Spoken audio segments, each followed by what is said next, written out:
नमस्ते, मेरो नाम चाहिँ रामकृष्ण यादव हो। म चाहिँ इलेक्ट्रोनिक्स एन्ड कम्युनिकेसन इन्जिनियर हो। मैले चाहिँ 2020 मा नेशनल कलेज अफ इन्जिनियरिङबाट electronics and communication engineering complete गरे हो। मैले नेपालमा अहिले 5 वर्ष भइसक्यो युएभी फिल्डमा काम गरिरहेको छु, अनम्यान्ड एरियल भेहिकलमा। हाम्रो फिल्डमा काम गरिरहेको सबैजनालाई लगभग बच्चैदेखि यो फिल्डमा धेरै नै इन्ट्रेस्टेड हुन्छ। त्यसैगरी मलाई पनि यो फिल्डमा सानैदेखि एकदम इन्ट्रेस्ट थियो र मलाई चाहिँ स्पेशली उड्ने कुराहरूदेखि एकदम धेरै लगाव थियो पहिलादेखि नै। त्यति बेला ड्रोन कम्पिटिसन भनेर उनीहरूको मेन थिम बनाएर उनीहरूले यन्त्र भन्ने इभेन्ट गरिरहेको थियो र त्यसमा पार्टिसिपेट गर्ने अपर्च्युनिटी पाएँ कलेजबाट।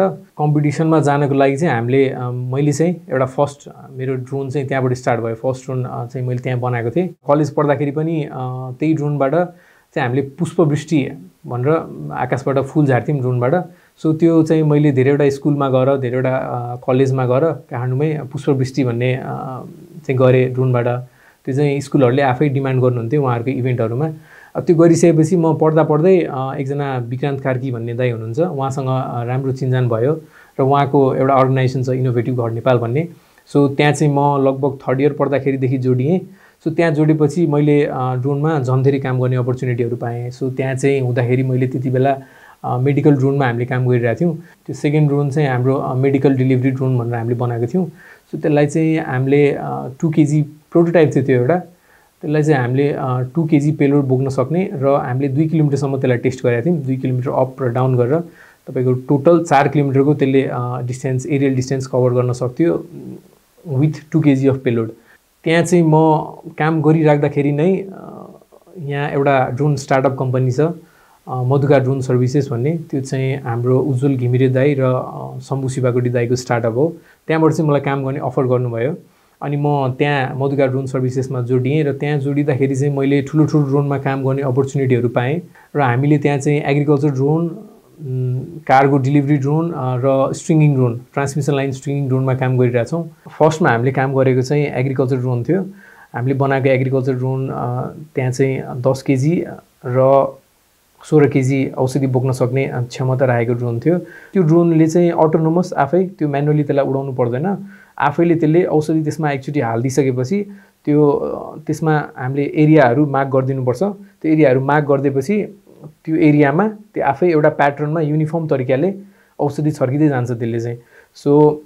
फर्स्टमा हामीले डेभलप गरेको चाहिँ त्यो एग्रिकल्चर ड्रोन थियो। अनि त्यसपछि हामीले त्यही हेभी लिफ्टिङ ड्रोन जुन हामीले बनाइरहेको थियौँ एग्रिकल्चरकै लागि, त्यसैलाई मोडिफाई गरेर हामीले कार्गो डेलिभरीको लागि पनि ड्रोन हामीले डेभलप गऱ्यौँ। त्यो ड्रोनको हामीले लाइभ टेस्टिङ चाहिँ लमजुङमा रिसेन्टली नै गरेर आयौँ। त्यसले चाहिँ 15 केजीको पेलोड बोकेर 4 किलोमिटरसम्म डेलिभर गर्न सक्थ्यो त्यो 15 केजीको पेलोडलाई, त्यो पनि अटोनोमसमा। कार्गो ड्रोन पछाडि हामीले चाहिँ अर्को पोटेन्सियल युज गर्न सक्ने एप्लिकेसन भनेको चाहिँ ट्रान्समिसन लाइनमा देख्यौँ। ट्रान्समिसन लाइनमा ड्रोनको त्यो पोटेन्सियालिटी हामीले देखिसकेपछि हामीसँगै भएको एक्जिस्टिङ ड्रोनलाई हामीले ट्रान्समिसन लाइन स्ट्रिङ्गिङ गर्नको लागि मोडिफाई गऱ्यौँ। मोडिफाई गरिसकेर हामीले हाइड्रो पावर कम्पनीहरूसँग टाइअप गरेर हाम्रो फर्स्ट ट्रान्समिसन लाइन स्ट्रिङ्गिङ ड्रोन हामीले रामेछापमा डबल सर्किट लाइन 16 किलोमिटर लामो डबल सर्किट लाइन हामीले त्यहाँ चाहिँ कन्डक्ट गऱ्यौँ। ड्रोनबाट तपाईँको स्ट्रिङ्गिङ गऱ्यौँ। त्यो स्ट्रिङ्गिङ गरिसकेपछि हाम्रो सेकेन्ड प्रोजेक्ट हामीले पायौँ। त्यो चाहिँ अहिले पनि सोलुखुम्बुमा स्टिल इट्स अनगोइङ। ट्रान्समिसन लाइनमा काम चाहिँ कसरी हुन्छ भन्दा हामीले ड्रोन युज गरेनौँ भने त्यहाँ एउटा टावरदेखि अर्को टावरमा कन्डक्टर लिएर जानुपर्ने हुन्छ। त्यो मोटो तपाईँको 22 mm 25 mm को एल्युमिनियमको कन्डक्टरहरू हुन्छ। त्यो कन्डक्टर चाहिँ एउटा टावरदेखि अर्को टावरमा लानुपर्छ। त्यो लानुभन्दा पहिला चाहिँ मोटो नाइलनको रोपहरू बोकेर एउटा टावरदेखि अर्को टावरमा लगिन्छ। त्यो चाहिँ म्यानुअली मान्छेहरूले त्यो रोप क्यारी गरेर तपाईँको एउटा टावरदेखि अर्को टावरमा हिँडेरै लिएर जान्छ। त्यो गर्दाखेरि चाहिँ हाम्रो जियोग्राफिकल स्ट्रक्चरमा चाहिँ हाम्रो डिप भ्यालीहरू अनि डेन्स फरेस्टहरू, रिभर क्रसिङहरू आइदिन्छ। त्यस्तो केसमा चाहिँ म्यानुअली डोरी बोकेर जाँदाखेरि चाहिँ एकदम गाह्रो हुन्छ क्या, गाह्रो हुन्छ अनि टाइम कन्ज्युमिङ पनि हुन्छ। 2 दिन 3 दिन लाग्दिन्छ यदि लङ स्प्यानहरू धेरै डिप भ्याली छ भने। त्यस्तो केसमा चाहिँ ड्रोनले चाहिँ के गर्छ भन्दा ड्रोनले तपाईँहरूलाई लाग्न सक्छ सानो ड्रोन हुन्छ, त्यत्रो ठुलो कन्डक्टर या त्यत्रो मोटो डोरी कसरी तान्छ होला, लाग्न सक्ला। तर ड्रोनले चाहिँ आफै त्यो डोरी या कन्डक्टर तान्ने होइन, एउटा स्पेशल टाइपको रोप हुन्छ जुन चाहिँ स्ट्रिङ्गिङकै लागि बनाइएको हुन्छ, ड्रोन स्ट्रिङ्गिङकै लागि बनाइएको हुन्छ।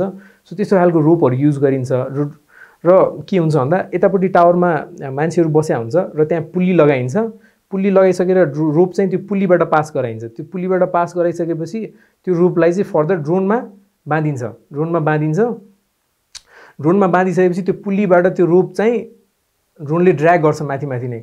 सो माथि नै ड्र्याग गर्छ, ड्र्याग गरिसकेपछि अर्को टावरमा पनि मान्छे बसिरहेको हुन्छ।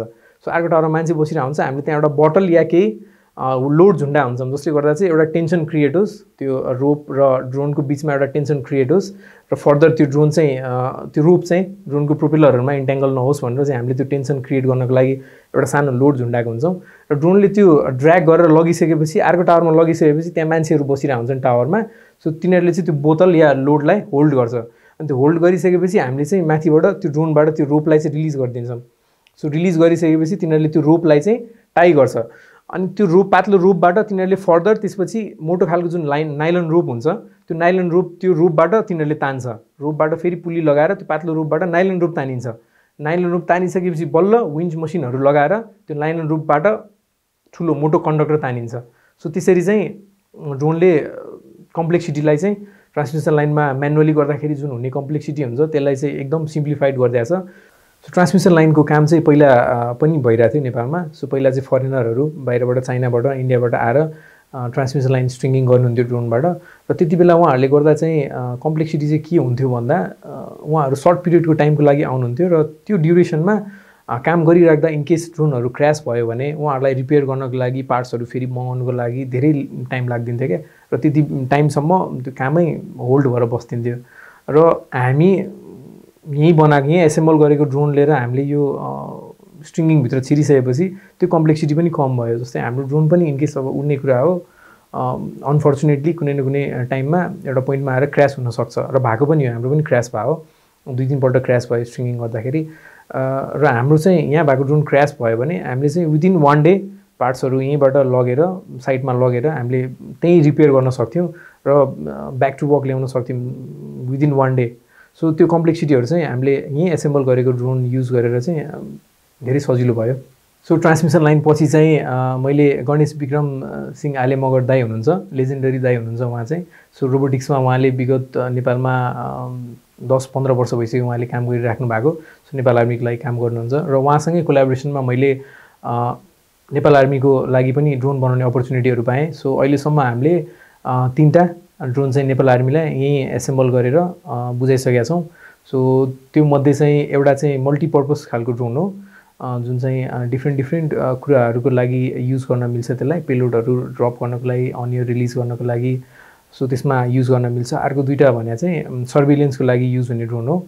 सो एउटा चाहिँ हामीले रिसेन्टली नै बुझायौँ, त्यो चाहिँ त्यसमा चाहिँ हाइटेक क्यामेराहरू छ, धेरैवटा एप्लिकेसनमा ड्रोन चाहिँ युज गर्न मिल्छ। जस्तै मैले रिसेन्टली इक्जाम्पलहरू दिएँ हामीले गरिरहेको कामहरूको बारेमा, त्यही कामहरूलाई अलिकति प्रोफेसनल तरिकाले हामी यहाँ कमर्सियली पनि गर्न सक्छौँ।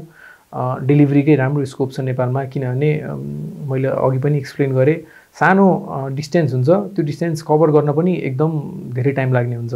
सो त्यस्तो केसमा इमर्जेन्सी केसमा चाहिँ त्यो कुराहरूले चाहिँ एकदम अप्ठ्यारो पारिरहेको हुन्छ।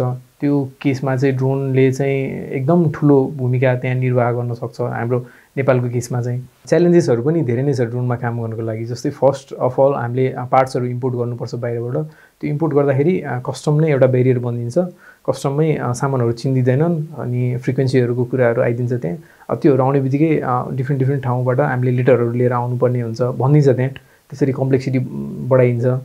अनि त्यसै गरी अहिले रुल्स एन्ड रेगुलेसन पनि यसरी ग्रुम भइरहेछ यो ड्रोनलाई लिएर। अब हामीले ड्रोन भनेर भन्ने बित्तिकै तपाईँको मान्छेको सुरुमा स्टेटमेन्ट आउने भने नै यो चाहिँ इलिगल होइन र भन्ने छ। सो ड्रोन आफैमा इलिगल होइन, सो यसलाई चाहिँ हामी कसरी युज गर्छौँ त्यसमा डिपेन्ड हुन्छ। सो अहिले चाहिँ नेपालमा यो डिजेआईको सानोतिनो ड्रोनहरू सानोतिनो सस्तोमा पाउन थालिसक्यो। सो तपाईँको 70-80,000मा भिडियोग्राफीको लागि राम्रै ड्रोनहरू पाइरहेको हुन्छ। सो त्यो ड्रोनहरू यसरी ग्रुम भयो नेपालमा, यसरी ग्रुम भयो जसको हातमा पनि ड्रोन छ क्या अहिले। अनि ड्रोन छ, कहाँ उडाउने, कसरी उडाउने, त्यो कन्टेन्टलाई कसरी कन्जर्भ गर्ने, कसरी एक्सप्लोइट गर्ने, त्यो मान्छेहरूलाई अब मेरो पर्सपेक्टिभबाट त्यो आइडिया नभएकै के हो। त्यसले गर्दा चाहिँ ड्रोन एज अ झन् थ्रेट भएर निस्क्यो क्या। अब जहाँ पाइ त्यही उडाइदिने, जहाँ पाइ त्यहीको भिडियो हालिदिने, तपाईँको सेक्युर प्यारामिटर्सहरूभित्र पनि उडाइदिने, त्यहाँको पनि भिडियोहरू हालिदिने। त्यसरी मान्छेहरूले ड्रोनलाई चाहिँ एक्सप्लोइट गर्न थाल्यो त्यसरी युज गरेर, अनि झन् यो एज अ थ्रेट बन्दै गयो। त्यस्तो भइसकेपछि सरकारले पनि अलिकति टाइट रुल्स एन्ड रेगुलेसन ल्याउन थाल्यो यसलाई चाहिँ। अब rules and regulations complex rules and regulation ल्याएर मात्रै हुँदैन, त्यसलाई प्रपर इम्प्लिमेन्टेसन पनि गराउनुपर्छ। ड्रोन चाहिँ कसले इम्पोर्ट गरिरहेछ, सो कहाँ कहाँ बिक्री भइरहेछ त्यो ड्रोन, अब बेच्ने मान्छेहरूले कसलाई बेचिरहेछ, त्यसको हामीसँग एउटा प्रोपर च्यानलिङ छैन क्या। सो त्यो प्रोपर च्यानलिङ नभएकोले गर्दाखेरि जसले पनि ल्याइरहेछन्, जसले पनि बेचिरहेछन्, जसले पनि किनिरहेछ। सो यस्तो नभइकन हाम्रो एउटा प्रपर चाहिँ ट्रेनिङ इन्स्टिट्युटहरू एसाइन गर्नुपर्ने हो गभर्मेन्टले चाहिँ। सो त्यो प्रपर ट्रेनिङ इन्स्टिट्युटहरूले चाहिँ मान्छेहरूलाई फर्स्टमा चाहिँ नलेज दिने, ड्रोन के हो, कसरी उडाइन्छ, कतिको थ्रेट हो, कतिको सेन्सिटिभ चिज हो। अब यो पब्लिक एरियाहरूमा उडायौँ भने इनकेस उडिरहेको चिज हो, क्र्यास भयो भने मान्छेहरूलाई त्यहाँ हार्म हुनसक्छ। सो त्यस्तो खालको चिजहरूको चाहिँ एउटा प्रपर एउटा गाइडेन्स, एउटा ट्रेनिङ उनीहरूलाई उपलब्ध गराउनु पर्ने हो। ट्रेनिङ दिइसकेपछि उनीहरूलाई प्रपर एउटा सर्टिफिकेसन, लाइसेन्सिङहरू उपलब्ध गराउनु पर्ने हो। त्यसपछि बल्ल उनीहरूले चाहिँ ड्रोन युज गर्न पाउने, अनि उडाउन पाउने, किन्न पाउने, त्यस्तो खालको एउटा प्रपर एउटा रुल्स हुनुपर्छ फर्स्ट अफ अल। सो ड्रोनमा चाहिँ हामीले अहिलेसम्म आफ्नै इन्ट्रेस्टले, आफ्नै इन्भेस्टमेन्टले काम गर्दै आइरहेछौँ। सो अहिलेसम्म गरिरहेको काम सबै हाम्रो पर्सनल इन्ट्रेस्टले नै यही फिल्डमा काम गरिरहेको भएर हामीले यो फिल्डहरू यति धेरै एप्लिकेसनहरू हामीले एक्सप्लोर गर्न सक्यौँ, यो एप्लिकेसनहरूमा काम गर्न सक्यौँ ड्रोनलाई लिएर। त्यसै गरी अब गभर्मेन्ट लेभलबाट पनि सरकारले पनि ड्रोनको प्रपर युटिलाइजेसन अनि फर्दर एप्लिकेसनमा एक्सप्लोर गरिदिनु पऱ्यो। यति धेरै विकट ठाउँहरू छ हाम्रो नेपालमा। सो हामीले रिसेन्टली नै त्यहाँ रोडको एक्सेस दिन नसके पनि एटलिस्ट तिनीहरूलाई इसेन्सियल मेडिकल सप्लाइजहरू, इसेन्सियल गुड्सहरू चाहिँ अवश्य नै यो प्रविधिहरू युज गरेर हामीले तिनीहरूलाई दिन सक्छौँ।